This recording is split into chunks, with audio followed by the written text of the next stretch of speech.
Një 34 vjeçar është vrarë me armë zjarri në Hoz për konflikte pronësie dhe hakmarrje që ishte paralajmëruar prej vitesh si ngjarje. Ngjarja ka ndodhur një ditë më parë në fshatin Pla.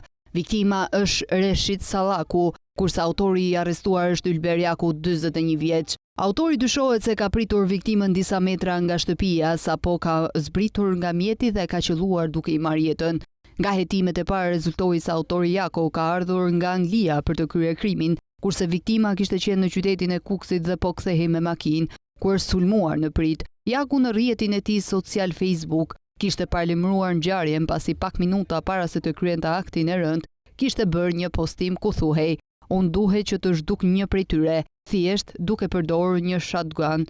Arsyeja është e thjesht, vetëm që t'u mësoj të tjerëve një mësim që e presin të bëjnë të fortin me familjen time." Policia tha se ngjarja ka lidhje me konfliktin e raportuar në 6 maj, ku 2 bashkëshortët përfunduan në spital pas përleshjes për shkak të sherrit për pronat, teksa kishin nisur hetimet për të dyja palët. Madje, sipas informacioneve paraprake të policisë, kishte patur edhe ankesa e denoncime nga palët për këto konflikte pronësie. Për plagosje u morë nën akuzë u arrestua vajza 21 vjeçare e familjes, e dyshuar për sulmin me një mjet të fortë me SPAT. Por dinamika nuk përfundoi me kaq, pasi një ditë më parë në orën 16:40, policia raportoi se Ylber Jaku, 41 vjeç, i afërm i bashkëshortëve të plagosur, ka qelluar për vdekje me armë zjarri Reshit Sallakun, 34 vjeç, i cili ishte vëllai i vajzës së dyshuar që plagosi bashkëshortët pas sherrit. Sipas dinamikës, rezulton se 21 vjeçarja pas konfliktit për pronësi sulmoi çiftin e bashkëshortëve që po mjekohet në spital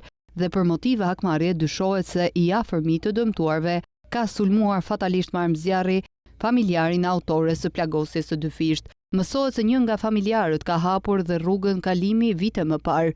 Gjurma e rrugës ka qenë burim konfliktesh prej vitesh, pasi 2 familjet pretendojnë se rruga ka prekur pronat e tyre.